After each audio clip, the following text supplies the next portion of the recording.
हैं। जिन लोगों को मुंह से दुर्गंध का आना, दांतों में कैविटी या मसूड़ों में स्वेरिंग की शिकायत होती है, अगर वह शीतली और शीतकारी प्राणायाम को नियमित 10 से 15 मिनट अपनी दिनचर्या में शामिल करते हैं तो यह हमारे दांतों के लिए बहुत ही अच्छे और सरल प्राणायाम हैं।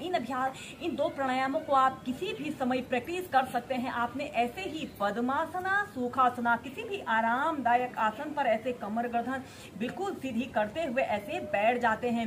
शीतली प्राणायाम को करने के लिए आपने अपनी जीभ को गोल करते हुए मुंह के माध्यम से श्वास को अंदर भरते हैं, श्वास को अंदर भर लेते हैं और कुछ देर श्वास को रोककर रख लें, अगर आप रोक सकते हैं तो। और फिर इसके बाद आपने नाक के माध्यम से धीरे धीरे श्वास को बाहर छोड़ देना होता है ऐसे।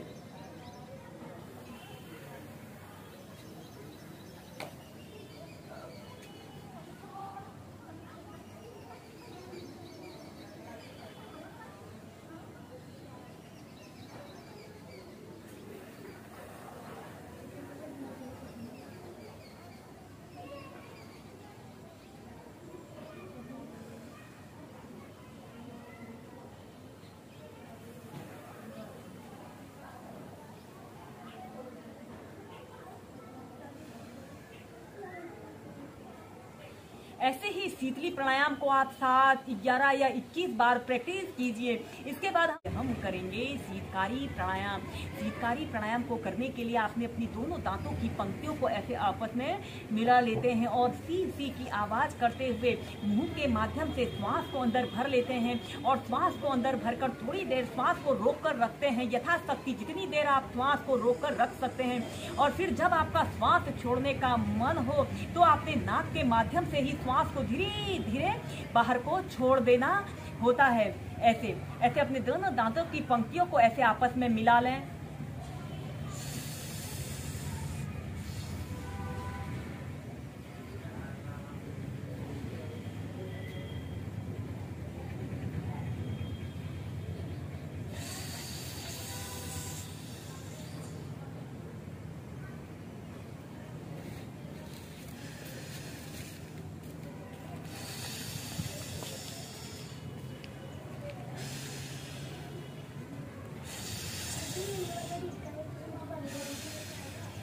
दोस्तों, दांतों से जुड़ी समस्याओं को दूर करने के लिए आप शीर्षासना, सर्वांग आसना जैसे अभ्यासों को भी प्रैक्टिस कीजिए। इन्वर्टेड पोस्चरों को करने से हमारे दांतों से जुड़ी सभी समस्याएं दूर होती हैं। इन अभ्यासों को करने से हमारे शरीर में ब्लड सर्कुलेशन हमारे पैरों से हमारे सिर की तरफ होता है। इसमें अब हम करेंगे हलासना। सबसे पहले हम ऐसे पीठ के बल सीधे लेट जाते हैं और श्वास अंदर भरते हुए ऐसे अपने दोनों पैरों को ऐसे 90 डिग्री के एंगल में ऐसे उठाइए। फिर इसके बाद आपने ऐसे अपने दोनों पैरों को ऐसे पीछे की तरफ ले जाते हैं। आपके दोनों पैर बिल्कुल सीधे, पंजे जमीन को स्पर्श कर रहे हों। ऐसे हलासना की पोजीशन पर आते हैं। अपने दोनों हाथों को ऐसे अपने पीठ के पीछे से ऐसे इंटरलॉक कर लें।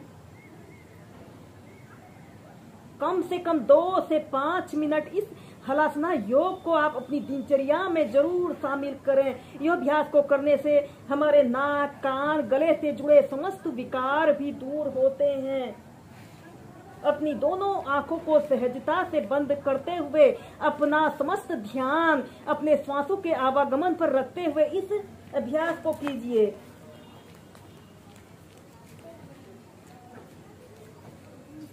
और फिर इसके बाद आपने ऐसे धीरे धीरे ऐसे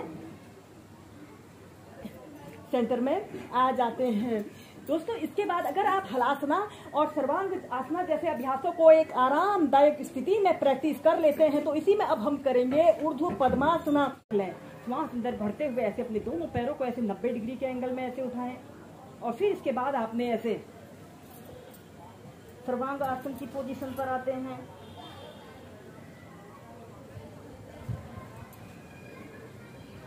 और अपने राइट पैर को ऐसे घुटने से ऐसे मोड़ लें। ऐसे और फिर दूसरे पैर को भी ऐसे घुटने से ऐसे मोड़ लेते हैं। ऐसे पद्मासना को लगा लेते हैं।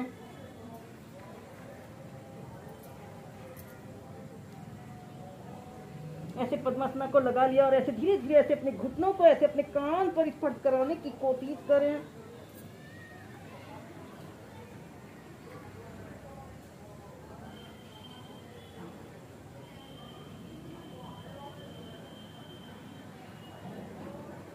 जितनी देर आप इसे कर सकते हैं होल्ड करके कीजिए और फिर इसके बाद ऐसे अपने पद्मासना को खोल लें। हलासना की पोजीशन पर आइए और फिर ऐसे धीरे धीरे ऐसे सेंटर में आ जाते हैं।